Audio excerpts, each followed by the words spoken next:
নমস্কার। আমার আগের ভিডিওতে যারা আমাকে শুভেচ্ছা জানিয়েছেন তাদেরকে অনেক ধন্যবাদ। আর যারা কিছু ঋণাত্মক কমেন্ট করেছেন তাদেরকেও অনেক ধন্যবাদ।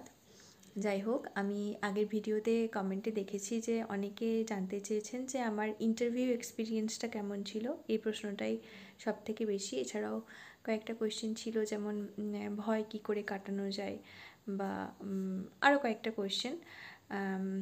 যে সমস্ত কোয়েশ্চেনগুলো আলোচনা করতে একটু দেরি হয়ে গেল, কারণ আজই আমার জয়েনিং হয়েছে, কাল কাউন্সেলিং ছিল। তাই আর এই কদিন একটু ব্যস্ততার মধ্যেই কাটছে, তো তাই সময় পাইনি। তো আজ আমার ইন্টারভিউ এক্সপিরিয়েন্সটা শেয়ার করব। তো আমি ইন্টারভিউ এক্সপিরিয়েন্সটা পুরোটাই পরপর বলছি। প্রথমে ওই গেটের বাইরে নাম ধরে ধরে গেটের ভেতরে ঢুকিয়ে নেওয়া হয়। দেন গ্রাউন্ড ফ্লোরে আমাদেরকে অপেক্ষা করতে বলা হয়েছিল। তারপরে মানে বাড়ি থেকে কিছু তাড়াহুড়ো করে নিয়ে যাওয়ার কোনো প্রয়োজন নেই। ওনাদের ইনস্ট্রাকশন ফলো করলেই সব হবে, সব ঠিকঠাক থাকবে। তো ওনাদের ইনস্ট্রাকশন অনুযায়ী আমাদেরকে তার উপরের তলাতে পাঠানো হয়, ওখানে ভেরিফিকেশন হয়। তারপর ভেরিফিকেশন মানে সব কাগজপত্র পরপর যেরকমভাবে ওনারা বলবেন, আমি বললাম যেরকম ইনস্ট্রাকশন, ওনাদের ইনস্ট্রাকশন ফলো করলেই আর কোনো অসুবিধা নেই। তারপর আবার তারপরের তলাতে আমাদের ইন্টারভিউ হয়। তো ইন্টারভিউয়ের সময়টাই অনেক বেশি, মানে চারপাশের যে আওয়াজ, এগুলো অনেক কানে আসে, কারণ আমরা ইন্টারভিউগুলো সব দেখতে পাচ্ছিলাম। রুমগুলো তো অনেক ছোটো ছোটো ছিল, আর ফাইবারের মতো মানে ট্রান্সপারেন্ট ছিল। তো আমরা সকলের ইন্টারভিউ শুনতেও পাচ্ছিলাম, দেখতেও পাচ্ছিলাম। এমনকি আমাদেরকে যখন কোশ্চেন করা হচ্ছিল, তখন অন্য রুমে কী কোশ্চেন করা হচ্ছে সেগুলোও কানে আসছিল। তো এটা একটা একটু ডিস্টার্বের ব্যাপার থাকে। তো মনোনিবেশ করে নিজের ইন্টারভিউটা এবং ওনাদের কোশ্চেন, ওনারা কী করছেন সেগুলো খুব মনোযোগ সহকারে শুনতে হয়, নাহলে আবার নিজেরই ক্ষতি। যাই হোক, তো আমার আগে একজন দাদার ছিল। সেই দাদার কে ঢোকানো অবধি, মানে সেই দাদার একদম প্রথম থেকে ইন্টারভিউ পুরো হওয়া অবধি আমাকে অপেক্ষা করতে হয়েছিল। তারপরে ওই দাদার যখন হয়ে গেল, আবার একজন ক্যান্ডিডেট এসে আমার পাশে বসলো, তখন আমি আবার ঢুকছি। মানে এইরকম আর কি। ওই সময়টা একটুখানি দেখছিলাম সবারই চিন্তা হচ্ছিল, আমারও হচ্ছিল একটুখানি চিন্তা, যে কি হবে, কি কোয়েশ্চেন করা হবে। ওই সময়টা একটু ভয় লাগছিল। যাই হোক, তারপরে ইন্টারভিউ রুমে আমাকে ঢুকিয়ে নেওয়া হয়। আমাকে তার আগে গেটে কিছুক্ষণ অপেক্ষা করতে হচ্ছিল। মনে হয় ওটাও ধৈর্যের কিছু একটা পরীক্ষা ছিল। ওনারা দেখছিলেন যে আমি স্থির হয়ে দাঁড়িয়ে আছি কি না। যাই হোক, প্রায় 1-1.5 মিনিটের মতো দাঁড়িয়েছিলাম গেটের কাছটায়। তারপর ওনারা ডাকলেন যে এসো এসো করে, নিজেরাই ডাকলেন, আমাকে আর কিছু বলতে হয়নি। তার আগে আমি যখন দাঁড়িয়েছিলাম গেটের কাছে, ওনারা কথা বলছিলেন নিজেদের মধ্যে, এবং সেগুলো কিছু মানে বিশেষ কিছু গুরুত্বপূর্ণ বিষয় নয়, ওনারা নিজেদের মধ্যে কিছু একটা আলোচনা করছিলেন। যাই হোক, তারপরে আমাকে একটা ওই কাগজ দেওয়া হলো। সেটাতে সাইন করার পরে আমাকে আর বসতে বলা হয়নি। আমাকে বললেন যে প্রথমেই টিচিংটা দিয়ে দিতে। তো টিচিং ওনারাই টপিক চুজ করে দিয়েছিলেন। তার আগে আমাকে জিজ্ঞাসা করা হয়েছিল যে কোন বিষয় নিয়ে আমার পড়াশোনা। আমি বলেছিলাম যে গ্র্যাজুয়েশন করেছি ইংরাজি বিষয় নিয়ে। তো বললো, ও আচ্ছা ঠিক আছে, তুমি তাহলে পড়াও। নাউন সম্পর্কে আমাকে ডেমো দিতে বলা হয়েছিল, নাউন বিষয়ে। তো পড়ানো মানে শুরু করলাম।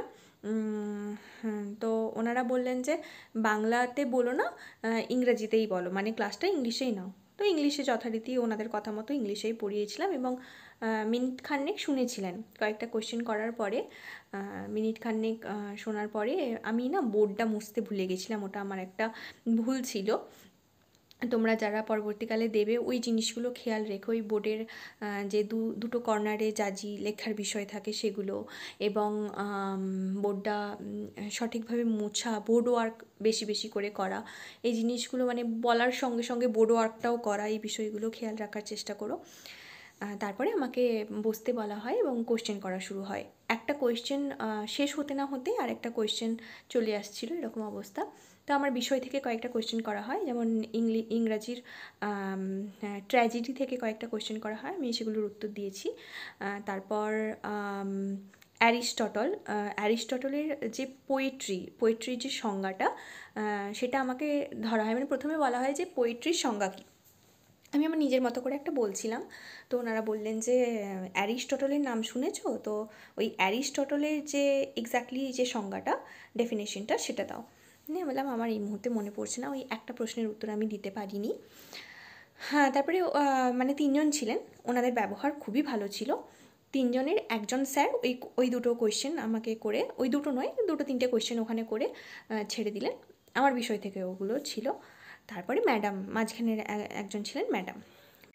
হ্যাঁ, তো ওনার কোয়েশ্চেন সারা হয়ে যাওয়ার পরেই মাঝখানে যিনি ছিলেন ম্যাডাম একজন, তিনি কোয়েশ্চেন করা স্টার্ট করেন। ওনার প্রথমেই কোয়েশ্চেন ছিল যে পলাশির যুদ্ধ, পলাশির যুদ্ধ নাম শুনেছ? তো পলাশির যুদ্ধ সম্পর্কে কিছু বলো। তো আমি ৬-৭ লাইনের মতো বলেছিলাম। তারপরে ওনারা নিজেরাই বললেন যে ঠিক আছে, আর বলতে হবে না, ঠিক আছে। তারপরে সবথেকে এইদিকে যিনি টিচার ছিলেন, মানে পরপর প্রথমের জন আমাকে ওই আমার সাবজেক্ট থেকে, দ্বিতীয়জন ইতিহাস থেকে, তৃতীয়জন এবার আমাকে কোয়েশ্চেন করা শুরু করলেন। বললেন যে ভাববাদী দুজন দার্শনিকের নাম। তো কথায় কথায় রুশোর কথা বলেছিলাম, রবীন্দ্রনাথ ঠাকুরের কথা চলে আসে। তারপরে উত্তরগুলো পুরোপুরি শোনেননি কিন্তু, তার আগেই একটা করে কোয়েশ্চেন করে দিচ্ছেন। যাই হোক, রুশোর নাম আসতেই আমাকে জিজ্ঞাসা করা হলো রুশোর যে আত্মজীবনীর নাম এবং আত্মজীবনীটা কী নিয়ে লেখা সেটা।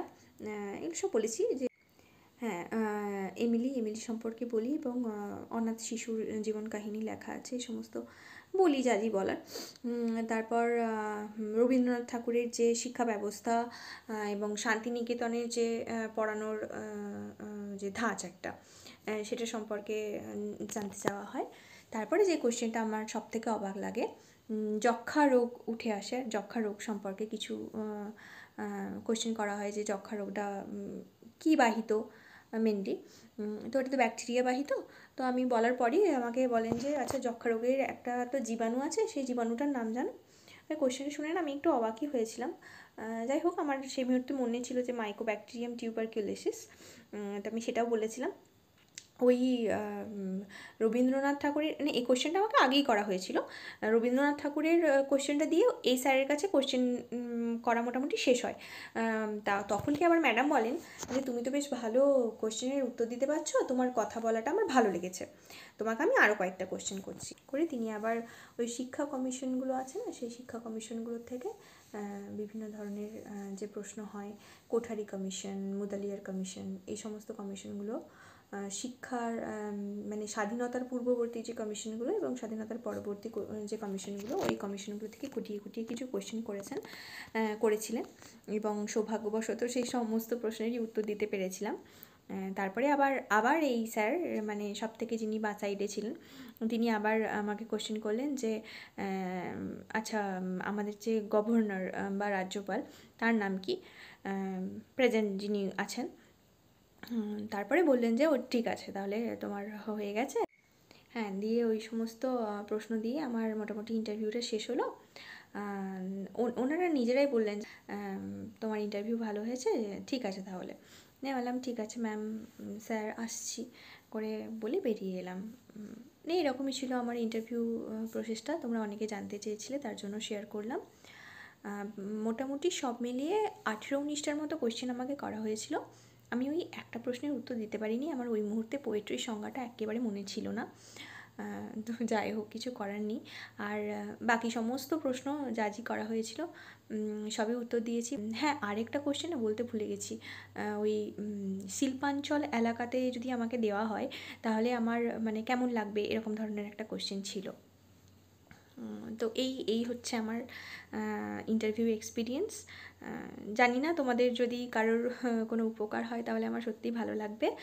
আর সবার বাকি কোশ্চেন যে সমস্ত ছিল না, পরের দিনে উত্তর অবশ্যই দেওয়ার চেষ্টা করব। হ্যাঁ, নমস্কার। হ্যাঁ, সবাই ভালো থাকবে।